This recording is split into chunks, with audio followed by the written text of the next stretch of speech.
శ్రీ గురుభ్యో నమః. శ్రీమాత్రే నమః.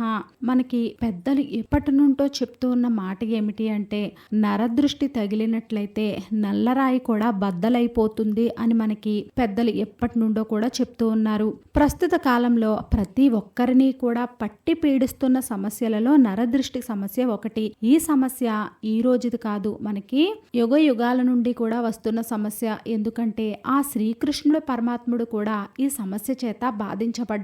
మన మీద పడే దృష్టిలో మంచి దృష్టి అలాగే చెడు దృష్టి ఉంటాయి.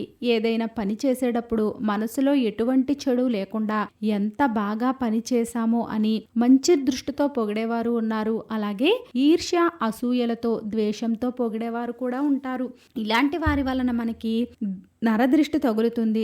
నరదృష్టి బారిన పడినప్పుడు మనం కొన్ని ఇబ్బందులను ఎదుర్కొంటాము. ఎవరికైనా సరే నరదృష్టి తగిలితే వాళ్ళకి తలనొప్పి వస్తుంది, వికారంగా ఉండడము, వాంతులు అవ్వడము, అలాగే ఒంట్లో నలతగా ఉండడము అనిపిస్తుంది. ఇలాంటి సమస్యలు ఎవరికైనా ఉంటే వాళ్ళకి ఖచ్చితంగా నరదృష్టి తగిలినట్లే. చిన్న పిల్లలకు ఈ నరదృష్టి ఎక్కువగా తగులుతుంది. దిష్టి దోషం బారిన పడినప్పుడు చిన్న పిల్లలలో ఎక్కువగా కడుపు నొప్పి రావడము, ఆ కారణంగా పిల్లలు బాగా ఏడవడము, దాని వలన బలహీనంగా అయిపోవడం జరుగుతూ ఉంటుంది. అలాగే కుటుంబంలో కలహాలు రావడము, సంపాదించిన ధనము చేతిలో నిలబడకపోవడము, అనారోగ్య సమస్యలు తలెత్తడము జరుగుతాయి. నరదృష్టిని శాశ్వతంగా పోగొట్టుకోవడము అనేది మాత్రము జరగదు. దీనికోసం మనము ఎప్పటికప్పుడు పరిహారాలను మాత్రం చేసుకుంటూ ఉండాలి. ఈ నరదృష్టిని పోగొట్టుకోవడానికి అనేక మార్గాలు ఉన్నాయి. మన ఇంటికి సిరి సంపదలు, సుఖ సంతోషాలు రావాలి అంటే, మన ఇంట్లో ఉన్నటువంటి నరఘోష, నరదృష్టి అన్నీ తొలగిపోవాలి అంటే, ఇంట్లో ఉన్న దరిద్రం ఎప్పుడైతే తొలగిపోతుందో అప్పుడు లక్ష్మీదేవి అటువంటి ఇంట్లోనికి అడుగు పెడుతుంది. కాబట్టి గుమ్మడికాయ ఇంటికి కట్టుకుంటే కాలభైరవుడు మన ఇంటికి రక్షణగా ఉంటాడు. మన ఇంట్లోకి ఎవరైనా వస్తే వారికి ముందుగా ఆ గుమ్మానికి వేలాడే గుమ్మడికాయ కనపడాలి. అలా కనిపించినట్లయితే వారి కంటి చూపు గుమ్మడికాయ మీద పడి నెగిటివ్ ఎనర్జీ అంతా కూడా తొలగిపోతుంది.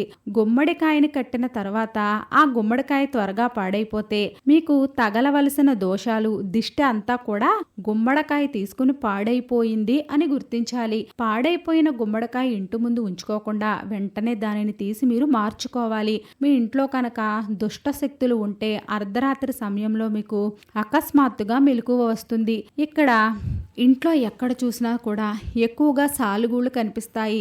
ఇంట్లో సాలుగూళ్ళు ఉంటే వాటిని వెంటనే తీసేయండి. లేకపోతే మీ ఇంట్లో ఎప్పుడూ కూడా డబ్బు కష్టాలే కనపడతాయి.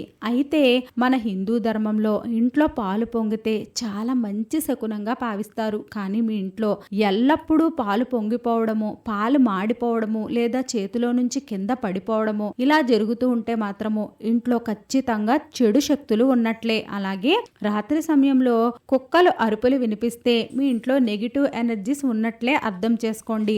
సాయంత్రం సమయంలో ఇంట్లోనికి దుష్ట శక్తులు చేరే అవకాశం కూడా ఉంది. నరదృష్టి తగిలింది అని భావించగానే కొబ్బరికాయని తిప్పివేయడము, నిమ్మకాయని తిప్పివేయడము, గుమ్మడికాయ తిప్పివేయడము, ఉప్పు మరియు ఎండుమిరపకాయలను తిప్పివేయడము వంటివి చెయ్యాలి. దిష్టి తగలడము అనేది మనుషులకు మాత్రమే కాకుండా మనం చేసే వృత్తి వ్యాపారాలు, పంట పొలాలు, అలాగే ఇళ్లపైన కూడా దిష్టి ప్రభావం చూపిస్తుంది.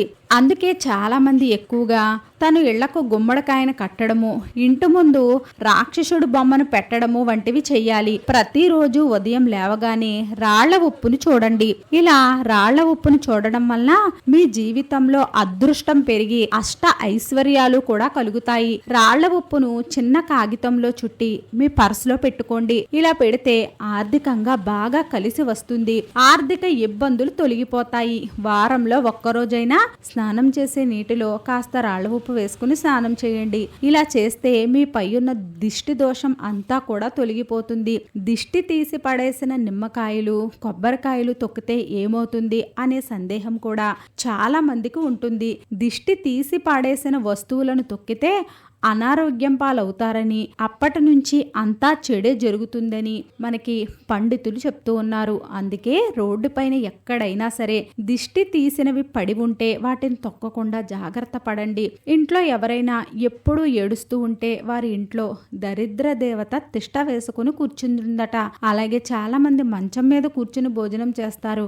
అలా మంచం మీద కూర్చుని భోజనం చేస్తే అన్నపూర్ణాదేవికి కోపం వస్తుంది, లక్ష్మీదేవి కూడా ఆగ్రహిస్తుంది. మంచం మీద కూర్చుని భోజనం చేయడం వలన కుటుంబ సభ్యులకు అప్పులు పెరిగిపోతాయి. కాబట్టి పొరపాటును కూడా మంచం మీద కూర్చుని భోజనం చెయ్యకూడదు. పసిపిల్లలకైతే ప్రతిరోజు కూడా ఖచ్చితంగా దిష్టి తీసుకోవాలి. అన్నం తిన్న తర్వాత దిష్టి తీయకూడదు. చిన్నారులకు దిష్టి తీసేటప్పుడు వారి వద్ద పొరుగింటి చిన్నపిల్లలు ఎవ్వరూ కూడా ఉండకుండా చూసుకోండి. అలాగే చిన్నపిల్లలు నిద్రపోతున్న సమయంలో వారికి ఎట్టి పరిస్థితుల్లోనూ కూడా దిష్టి తీయకూడదు. కర్పూరంతో దిష్టి తీస్తే చాలా మంచి జరుగుతుంది. దిష్టి తీయడానికి గుప్పెడు రాళ్ల ఉప్పుని ఎడం చేతిలో తీసుకుని ఇరుగు దిష్టి, పొరుగు దిష్టి, తల్లి దిష్టి అన్ని తుడిచిపెట్టుకు పోవాలి అని అనుకుంటూ మీ బిడ్డ చుట్టూ ఎడమ నుండి కుడికి, కుడి నుండి ఎడమకు 3 సార్లు తిప్పాలి. దిష్టి తీసిన తర్వాత చేతిలో ఉన్న ఉప్పుని ఎవ్వరూ తొక్కని చోట పడేయాలి. కొంతమంది కూర్చున్నప్పుడు ఊరికే కాళ్ళు ఊపుతూ ఉంటారు. ఇలా చేయడం వల్ల మీ ఇంటికి దారిద్ర్యం వస్తుంది.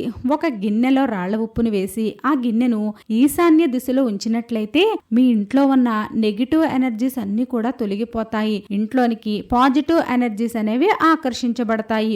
గిన్నెలో వేసిన ఉప్పుని తరచుగా మార్చుకుంటూ ఉండాలి. రాత్రి గజ్జల శబ్దం వింటే ఎవరైనా కూడా భయపడిపోతారు. అర్ధరాత్రి సమయంలో గజ్జల శబ్దం వినిపిస్తే అది శుభ సూచకం కావచ్చు అని మనకి పండితులు తెలియజేస్తున్నారు. ఈ సమయంలో మీరు గజ్జల మోత విన్నట్లయితే లక్ష్మీదేవి మీ ఇంట్లోకి వస్తున్నట్లుగా అర్థము. అలాగే ప్రతి మంగళవారం రోజు కానీ శుక్రవారం రోజు కానీ సాయంత్రం సమయంలో ఒక నిమ్మకాయని తీసుకుని 2 ముక్కలుగా కోసి పెట్టుకోవాలి. ఇలా చేస్తే ఇంటికి ఉన్నటువంటి దిష్టి దోషాలు అన్నీ కూడా తొలగిపోతాయి.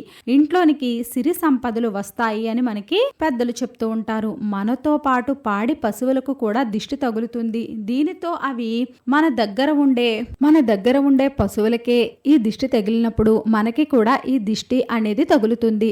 దిష్టిని తొలగించుకోవడానికి శాస్త్ర విరుద్ధమైనవి కాకుండా శాస్త్ర సమ్మతమైన ఈ పరిహారాలను పాటిస్తూ నర దృష్టి నుండి బయటపడవచ్చు. వీడియో నచ్చినట్లయితే లైక్ చేయండి. వీడియో నచ్చినట్లయితే మన విరాట్ మంత్ర ఛానల్ని లైక్ చేయండి, షేర్ చేయండి, సబ్స్క్రైబ్ చేసుకోండి. వీడియో నచ్చినట్లయితే కామెంట్ బాక్స్లో జై శ్రీరామ్ అని తప్పక కామెంట్ చేయండి.